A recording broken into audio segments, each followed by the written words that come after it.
Yo, what's going on, guys? Crispy Flakes here. For today's video, I came across this really interesting article. It's every NBA team's starting lineup today if they have kept all their drafted players. So pretty much what this assumes, guys, is that we are on some like parallel universe with the NBA where you cannot sign free agents and you cannot trade away draft picks. Pretty much these teams are going to strictly consist of the players that were drafted to these specific teams, guys. So if you enjoy this type of content, be sure to drop a like on this video. And let's go ahead and get started on this. I'm very interested to see like what these teams are looking like. This article by Mathis Honorato. If you guys do want to see the full article, link to it in the description of this video. So here we go, man. The first one we have is the Atlanta Hawks. Their team would be Jeff Teague, Kelly Oubre. I did not even know they drafted Oubre. I always thought he was on the Wizards, but he must have been like traded on draft night or something. John Collins running small forward, so I'm not a big fan of that. Pau Gasol at power forward and Al Horford at center. That team's pretty interesting. I mean, of course, like the big guys are the best part of it. Jeff Teague serviceable out there. John Collins at small forward get absolutely destroyed in this era of the NBA. But Pau Gasol, Al Horford, I had no idea they also drafted Pau Gasol. I always thought he was of him as like a member of the Grizzlies and then get traded to the Lakers. But yeah, definitely not a bad looking team, especially compared to what they have right now. All right, next up we have the Celtics. So Terry Rozier, Jaylen Brown, Jason Tatum, Jeff Green, and Al Jefferson. Was Al Jefferson originally on the Bulls? Oh, that's right. He was drafted by the Celtics, and then he was traded to the Timberwolves for Kevin Garnett. He was part of that trade right there. And then, of course, again, like Terry Rozier, the Jaylen Brown, Jason Tatum, that's pretty much strictly for those Brooklyn Nets draft picks. So, yeah, it doesn't really take into account draft picks that were traded in the past. But, yeah, man, look at that team right there. It's like that's probably still a top team in the Eastern Conference. We all know Terry Rozier can get it done. Jeff Green, serviceable. Al Jefferson in his prime was a really dominant offensive big man. Could also grab some pretty good rebounds out there, too. Okay, for the Brooklyn Nets, Jordan Crawford, Kyle Korver, Kyle Kuzma, Derek Favors, and Brook Lopez. I definitely like the dynamic of this team. Jordan Crawford, I mean, he's been at best a decent role player in the NBA, so it's kind of an L right there for the point guard. Derek Favors, he's been okay for the Utah Jazz. It's like he played on the Brooklyn Nets for the first few years of his career. Didn't really do too much on there. Definitely did not live up to his top pick in the draft. Like he was like the second or third pick overall. And then, of course, Korver, one of the best three-point shooters of all time. Brook Lopez does okay out there. And Kyle Kuzma, well, who knows what he's going to become. He might be an all-star in the NBA for many years to come. Charlotte Hornets, Kemba Walker, Michael Kidd-Gilchrist, Tobias Harris, Frank Kaminsky, and Cody Zeller. That's a decent lineup right there, man. Definitely got the stretch bigs out there with Frank Kaminsky, Tobias Harris, who also normally runs the power forward position, but I think he's more of a natural small forward. Defense is good with Kidd-Gilchrist on there. Cody Zeller, like he's had actually some pretty decent seasons on Charlotte ever since his injury. Like for that injury, he was like one of their better players on their team. So do I think that team's winning championships? Well, probably not, but who knows, man. Maybe they would at least make the playoffs. We got the Chicago Bulls with Derrick Rose, Gary Harris, Jimmy Butler, Taj Gibson, and LaMarcus Aldridge. That is right, man. I forgot they traded away LaMarcus Aldridge. They also had Gary Harris on this team. He must have been traded on draft night to the Nuggets. Nuggets are like, no, I guess the Nuggets and Gary Harris, that's different because they actually traded away the rights to Donovan Mitchell, 2 years, like in the 2017 NBA draft. But yeah, this team right here completely healthy. I mean, I'm not a big fan of LaMarcus Aldridge at center. I like him more at power forward. But Taj Gibson's pretty good defensively on the inside and everything, so I think it would work itself out. That's a nice looking team, assuming, D Rose stays healthy. Cleveland Cavaliers, we have Kyrie Irving, Danny Green, Andrew Wiggins, LeBron James, and Tristan Thompson. That's the powerhouse team right there. I mean, Wiggins would be the third option out there. Danny Green, a solid 3-and-D player. We all know about what Kyrie Irving and LeBron James has already done for Cleveland. And Tristan Thompson, it's like when he actually tries, he's not a bad center. I'm not saying he's a great center. He's not worth his contract. But as far as being a starting center, it's like he can bring some nice energy to any team out there. For the Dallas Mavericks, Dennis Smith Jr., Justin Anderson, Kelly Olynyk, Mike Muscala, and Tyler Zeller. Ugh. Okay, I mean, like, you got some okay role players right there, but that's your starting 5 based off draft picks. Dallas, y'all gotta do a better job out there, man. I don't know why Luka Doncic is not part of this. It looks like they're not actually using the current rookies that were already drafted for this specific article. But yeah, man, I mean, if Kelly Olynyk's running your small forward, your team's in trouble. Maybe John Collins can DM up, though, right? Okay, we have the Denver Nuggets, Donovan Mitchell, Jamal Murray, Carmelo Anthony, Nikola Jokic, and Rudy. Oh, my God. This Nuggets team lost out on Mitchell and Rudy Gobert? You tell me you drafted both these players. You traded them both to the Utah Jazz. Wow, dude. Your team literally could be this right now minus Carmelo Anthony unless he came back to the team.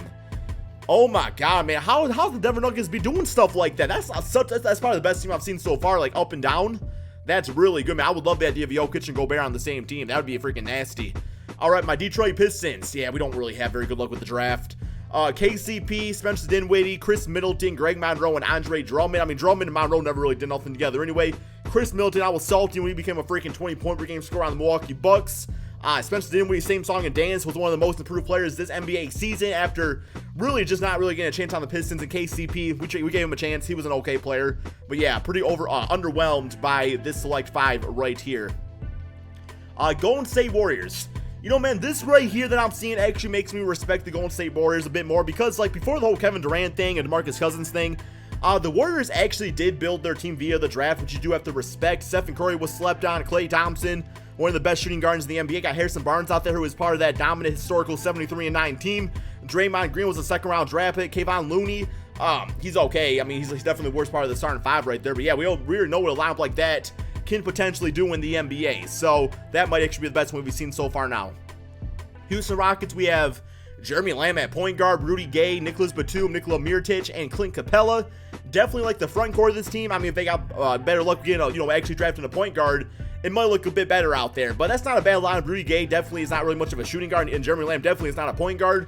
Front court's really nice. I love the inside-out game of Mirotic and Clint Capella. This would probably be a top 8 team in the Western Conference.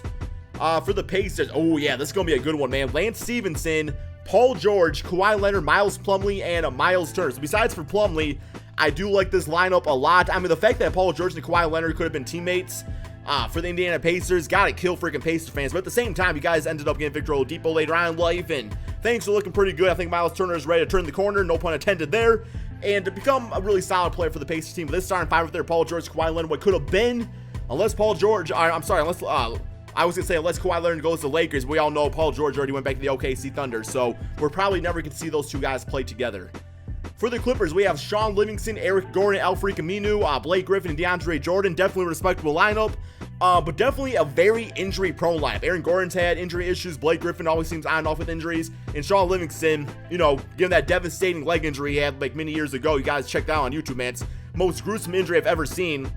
But if all these guys stayed healthy, Lob City is back in business. For the Lakers, we have Lonzo Ball, D'Lo, Brandon Ingram, Larry Nance Jr., and Julius Randle. Who knows what this team could be, man? I mean, all these guys on this team are still extremely young, so they are really many seasons away from really seeing what they could be all about. But I mean, that's potentially a great lineup. Just it just goes to show, man, like in recent years, just how well this team has actually drafted. I mean, we got some really big time names out here that could be all-stars in the NBA future. For the Grizzlies, we have Kyle Lowry at point guard, Mike Conley, DeMar Carroll, Kevin Love, and Joffrey Laverne. That's nice. I remember Kevin Love traded for OJ Mayo in the draft that he was drafted in, so that was interesting at the time. Kyle Lowry it kind of took him a while before he really found a home on the Toronto Raptors, went through the Grizzlies, was on the Houston Rockets. So that's a nice lineup, man. Mike Conley, always a solid, roughly 10 and 9 assist type of player out there, at least in his prime. For the Heat, we have Dwayne Wade, Josh Richardson, Bojan Bogdanovic, Michael Beasley, and Bam. I remember Michael Beasley was drafted. He was drafted. Was he number 1, number 2 in the draft? I don't remember if he was drafted after Derrick Rose or not. But yeah, Michael Beasley, it was fun watching him in college. Just never really had the work ethic to live up to his hype. Still always a pretty good, solid role player. Dwayne Wade, top 3 or 4 shooting guard of all time. Josh Richardson, amazing 3-and-D player. Bojan, a good 3-point shooter, and Bam, I think, is the future starting center of this Heat team. For the Bucks, we have Malcolm Brogdon, Jody Meeks, Giannis Antetokounmpo, Jabari Parker, and Thon Maker. So that's pretty, like that right there, man. Outside of Jody Meeks could actually be their starting lineup. Like, they're actually doing a pretty good job on keeping their guys together. Jabari Parker might be going to a different team. It depends what type of restricted free agent contract he gets offered his way. Of course, the Bucks, I don't want to say they lucked out on getting Giannis because they're the team that gave him a chance out there, and he definitely, they reaped the reward out there, right? I mean, there was like 15 other teams that could have had Giannis. So, good looking out for him, Bucks. Okay, for the Timberwolves, we have Ricky Rubio, oh my God, that's a bitch-ass backcourt, guys. As far as like shooting goes, oh my God, man, that backcourt gonna be shooting about 10% per game, man. Wayne Ellington, Lauri Markkanen, and Karl Anthony Towns. So not, once again, I mean, literally all your shooting is in the front court, but potentially could be a good team. Ricky Rubio's actually gotten a bit better out there. Wayne Ellington had a decent season on the Heat. Lauri Markkanen and Karl Anthony Towns, that could be something special about 5 seasons from now, so not a bad looking lineup. For the Pelicans, oh, that's a good one, guys. We got Chris Paul, Buddy Hield, J.R. Smith. Had no idea he was drafted by the Pelicans. Anthony Davis, and a David West. So I'm going to assume prime David West out there. I would honestly probably put Davis at center and West at power forward. That just feels more right to me for some reason. I don't know why. Buddy Hield looks like he's coming into his own, at least being like a decent scorer in the NBA, and J.R. Smith, you never know which J.R. Smith you'll get, but they could be pretty damn decent. All right, next we got the Knicks with Tim Hardaway Jr., Wilson Chandler, Trevor Ariza, Danilo Gallinari, and Kristaps Porzingis. Gallinari's had injury issues, so barring that, this team's pretty solid out there. Trevor Ariza's been one of the more like consistent role players in the NBA. Wilson Chandler, in his prime on the Nuggets, solid player. Tim Hardaway Jr., I think is a lot better than what Knicks fans thought he would be. At the same time, though, he does have a bitch-ass contract. And of course, Porzingis is a beast. For the OKC Thunder, oh my god, dude. I just look at this right here, man. I just feel so bad for Thunder fans knowing you guys could have kept this together. Essentially, Russell Westbrook, MVP. James Harden, MVP. Kevin Durant, MVP. Serge Ibaka, the way things are going, MVP. No, probably not. And then Steven Adams, who is one of the better hustling centers in the NBA. Number 9, we have the Orlando Magic with Victor Oladipo. Had some decent. He had I think he played there for like 1 or 2 seasons. Was roughly a 17-point per game scorer around there. JJ Redick, one of the best 3-point shooters in the NBA. Aaron Gordon, Dario Saric, and a prime Dwight Howard. I like my chances with that team right now. Damn, dude, it would actually be a lot of fun to do like a what if. If somebody wants to go out there and create this roster for me, I definitely will do that. Actually, I'm gonna hit up my boy Lil B saying about this, man. Okay, 76ers, we have Ben Simmons, Drew Holiday, Andre Iguodala, Nikola Vucevic, and Joel Embiid. Trust the process. Ben Simmons, Drew Holiday in the backcourt. I mean, that defense would be freaking deadly. Iguodala doing his thing out there. Vucevic and Joel Embiid. I like it. Next up, we have the Suns. Wow, Rondo was drafted by the Suns. Oh, yeah, he was. And I think he was. I don't remember when he was traded to the Celtics, but I know it was really early in his career. So, yeah, Rondo, Bogdanovich. I always mix those two up. They all have the same freaking name. Devin Booker, Josh Jackson, DeAndre Ayton. Nice lineup. Josh Jackson still has some work to do in his game, but the rest of the guys out there, all great NBA players. Oh, Ayton has to prove himself too, of course, right? For the Trailblazers, we have Patty Mills, Damian Lillard, CJ McCollum, Will Barton, and Myers Leonard. Has CJ McCollum always been on the Trailblazers, guys? I don't know why, but I have this feeling in the back of my mind that CJ McCollum was on a different team at one time. And I for the life of me cannot think who it is, but I'm probably just completely wrong. He's probably just always been on the Portland Trailblazers. I don't know. Team's decent, although very, very small in the front court. Like Will Barton at 6'6", at power forward, Myers Leonard at center. Ugh. Kings, we got De'Aaron Fox, Isaiah Thomas, Tyreek Evans, DeMarcus Cousins, Hassan Whiteside. It's hard to believe, man, that Hassan Whiteside was once a bench warmer around the team. Isaiah Thomas was just like an okay player. Because this right there, all these guys in their prime, I mean, that's a top team in the Western Conference. For the Spurs, we have George Hill, Goran Dragic, Mount Ginobili, Kyle Anderson, Ian Mahimi. Damn, y'all ain't never drafted no better freaking center in recent years than Ian Mahimi. And his bitch-ass contract on the Wizards. I mean, that backcourt's pretty damn decent. George Hill, Dragic, Ginobili at small forward.